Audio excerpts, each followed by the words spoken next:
Let's start with a number.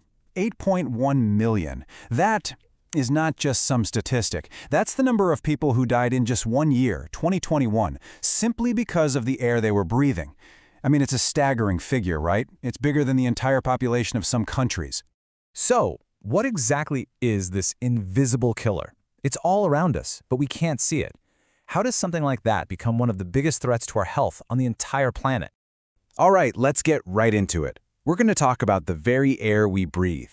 In this explainer, we're pulling back the curtain on one of the biggest environmental threats out there, air pollution. And it's really a silent crisis, something that, as you're about to see, impacts every single one of us, every single day. So what are we talking about, really? Well, at its core, the definition is super simple. Air pollution is just harmful stuff that's contaminating the air we absolutely need to survive. This could be gases, or it could be tiny little particles of dust and soot. Okay, and this is really important to understand. It's not just one thing. You've got two main types of pollutants. First, you have your primary pollutants. Think of soot shooting out of a factory smokestack or your car's exhaust pipe. It's released directly into the air. But, and this is the crazy part, the story doesn't stop there. Those primary pollutants mix around in the atmosphere, they react with sunlight, and they cook up a whole new batch of trouble called secondary pollutants. A perfect example is ground-level ozone, which is basically the main ingredient in smog. So that's the big question, isn't it? Where is all this stuff actually coming from? Let's follow the trail and see. You know, some of it is natural. The planet has its own sources, like huge dust storms, volcanic eruptions, wildfires. But let's be really clear, the science on this is solid. The vast majority of the really dangerous pollution, that's on us. It's human-made. It comes from how we power our world, how we grow our food, and how we travel from place to place. And if we break down those human sources, you can see the main culprits right here. Look at that big slice of the pie. That's industry and power generation. Right behind it, maybe surprisingly, is agriculture. Then you've got transportation and even the fuel we burn in our own homes. The takeaway here is that it's coming from everywhere, and it's woven into the fabric of our modern life. And it's not all the same stuff either. Different activities release a different cocktail of chemicals into the air. So, burning coal, that gives you a lot of sulfur dioxide, which is a big player in acid rain. The super hot combustion inside car engines, that creates nitrogen oxides, a key ingredient for that nasty smog. Basically, the way we live today creates this huge variety of pollutants, and all of them have a direct impact on our health. Okay, so we've got all these pollutants swirling around in the air. What actually happens when we breathe them in? When they get past our body's defenses and actually get inside us? This is where things get really serious. Just let this sink in. 99%. That's the percentage of the world's population that the World Health Organization says lives with air pollution above their recommended levels. That means it's pretty much impossible to find a place on Earth with truly safe air. This isn't a problem for some other country or some other city.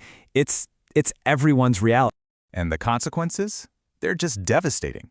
Breathing this stuff in triggers a whole cascade of diseases. We're talking about a major risk factor for some of the world's biggest killers. Things like stroke, heart disease, lung cancer. Even things like COPD, that's chronic obstructive pulmonary disease, which makes just taking a breath a real struggle.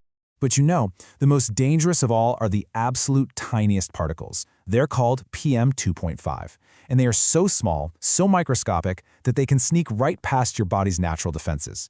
They get deep into your lungs and can even pass directly into your bloodstream. And once they're in your blood, these tiny invaders can go literally anywhere, causing inflammation and damage to your heart, your brain, pretty much every single organ. And as always, it's the most vulnerable who pay the highest price. This number, 700,000. That's how many children under the age of 5 died in 2021 because of air pollution. It's just heartbreaking. So to really understand how this global crisis looks on the ground, let's zoom in and take a closer look at the situation in India. It's one of the most populous countries, it's developing incredibly fast, and that puts it right on the front lines in this battle for clean air. It's a really critical example. Okay, so this is a real-time snapshot of the air quality in a few Indian cities. That AQI number you see, that's the air quality index. It's a scale that goes from good all the way up to hazardous. And, well, you can see for yourself. These readings are deep in the hazardous zone. We're talking numbers over 300. To put that in perspective, that is way more than what the WHO considers safe. And this is the air millions of people are breathing literally right now. And this isn't just happening in smaller towns. Look at the major metro cities. New Delhi, Kolkata, Mumbai. They are consistently choked by air that's officially classified as unhealthy or even very unhealthy. This isn't just a bad day. It's a full-blown national public health emergency. This headline really says it all, doesn't it? A year where clean days never arrived. Think about that.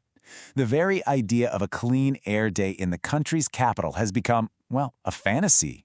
This pollution isn't just a winter thing anymore. It's become a constant, year-round reality for millions. Okay, so the situation is obviously really serious. But, and this is important, it is not hopeless. Not at all. The good news is that we actually have clear, proven solutions to fix this. So, what can we do? How do we clear the air? Well, on a big national scale, governments have some really powerful tools. It starts with actually enforcing air quality laws. It means making a real push to transition to clean energy like solar and wind. It means telling industries, hey, you have to install technology like scrubbers to capture your pollution at the source. And it even means fixing basic stuff like waste management so people don't have to burn their trash in the open. And what about transportation? That's a huge source of pollution in cities. There's this great simple framework called Avoid, Shift, Improve. It's a perfect roadmap. First, avoid. Design cities better so we don't need to make so many car trips. Second, shift. Get people to use cleaner options like public transit or bikes. And third, improve. Make the vehicles we do use better by switching over to electric. And you know, change can also start right in our own homes. One of the single most impactful things we can do is help families switch from burning things like wood or coal inside their homes to using clean cook stoves. Just that one change, it could prevent millions of premature deaths every year, especially for women and children. So when you step back and look at the whole picture, it becomes incredibly clear. We know what's causing air pollution. We know the devastating price we're paying in lives and in our health, and we already have the technology and the policies to fix it. The science is done, the solutions are sitting right there. So the only real question left is, will we act? Will we find the collective will to do what needs to be done before the air we all share does any more damage?